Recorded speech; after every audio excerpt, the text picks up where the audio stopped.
বনের দক্ষিণ দিকে গিয়ে হরিণ শিকার করব, বুঝতে পেরেছো? হরিণের মাংস, আহা! বোকা শিয়ালের দল, মাংসটাও আর খেতে পারবি না।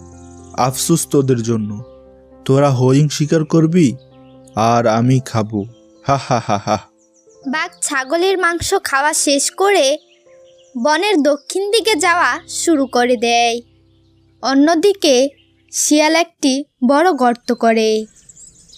তারপর সেই গর্তের উপর কিছু ডালপালা দিয়ে ডেকে হরিণকে শুইয়ে রাখে।